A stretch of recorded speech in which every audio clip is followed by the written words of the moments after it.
এইবার যেটা আসল কাজ, যে খসড়া যেটা বেরিয়েছে নতুন ভোটার লিস্ট, সেটা কীভাবে ডাউনলোড করব, ঠিক আছে।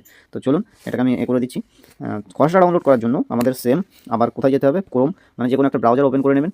ব্রাউজার ওপেন করে নিয়ে আপনি ওই সেম eci.gov.in ওয়েবসাইটে চলে যাবেন। গিয়ে আপনি কিন্তু ভোটারের যে সাইট রয়েছে ইলেকশন কমিশনের, সেখানে চলে যাবেন, ঠিক আছে। যাওয়ার পরে সেই সার্ভিসের অপশানের মধ্যেই নিচের দিকে দেখুন এইখানেই ডাউনলোড ইলেকট্রাল রোল পিডিএফ, ঠিক আছে। এখানে জাস্ট ক্লিক করে দিলে এখানে আপনার স্টেটের নাম চাইছে, স্টেটের নামটা দিয়ে দেবেন। স্টেটের নামটা দিয়ে দেওয়ার পর এখানে কিন্তু আরও কিছু কিছু জিনিস আপনার কাছ থেকে চাইবে, ঠিক আছে। তো 2026 এখানে সিলেক্ট করাই আছে। আচ্ছা, এসআইআর ড্রাফট রোল, এখানে ড্রাফট রোল সিলেক্ট করা আছে। আচ্ছা, ডিস্ট্রিক্ট, আপনার কোন ডিস্ট্রিক্ট, আপনি ডিস্ট্রিক্টটা দিয়ে দেবেন। আমার নর্থ চব্বিশ পরগনা, যেমন আমি দিয়ে দিলাম। এখানে অ্যাসেম্বলি, কোন অ্যাসেম্বলির অন্তর্গত আপনি, আমার স্বরূপনগর। তো তারপর হচ্ছে সিলেক্ট ল্যাঙ্গুয়েজ, যে কোন ভাষায় আপনি ড্রাফট রোল ভোটার লিস্ট আপনি চাইছেন। আমি বেঙ্গলিতে চাইছি, বেঙ্গলি এখানে রেখে দিলাম। এখানে কিন্তু ক্যাপচারটা, এখানে সব ঠিক আছে। এবার ক্যাপচারটা দিয়ে দিন, ক্যাপচারটা ঠিকঠাক করে দিয়ে দেবেন। ক্যাপচারটা ঠিকঠাক করে দেবেন, বারবারই বলছি, ক্যাপচারটা ঠিক না দিলে কিন্তু আপনার এটা আসবে না, ঠিক আছে। ক্যাপচারটা দিয়ে এইখানে কিন্তু নিচের দিকে আপনার যে বুথ নাম্বার বা পার্ট নাম্বার, সেটা কিন্তু আপনি এখান থেকে সিলেক্ট করে দেবেন। আমার 79 দত্তপাড়া, আমি এখান থেকে ক্লিক করে দিলাম।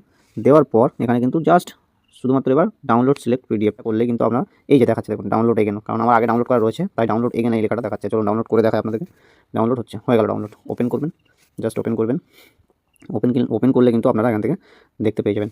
চলুন আমি আমার ডাউনলোড করা রয়েছে সেটাই দেখাই। এখানে কোনো একটা প্রবলেম হচ্ছে এটাতে, সরি, ডাউনলোড করা আছে আমার, নিচের দিকে চলে যায়। এই দেখুন, আমি ডাউনলোড করা আছে আমার আগে থেকে। আপনারা করবেন, আপনাদের অসুবিধা হবে না। আমি আগে করেছি একবার বলে অসুবিধা হচ্ছে। তো আমার সিরিয়াল নাম্বার এইভাবে, সিরিয়াল নাম্বার ছিল 1018, ঠিক আছে।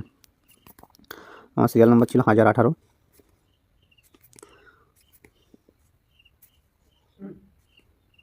এই দেখুন 1018, বুঝছেন, 1018 জগজ্জীবন দাস।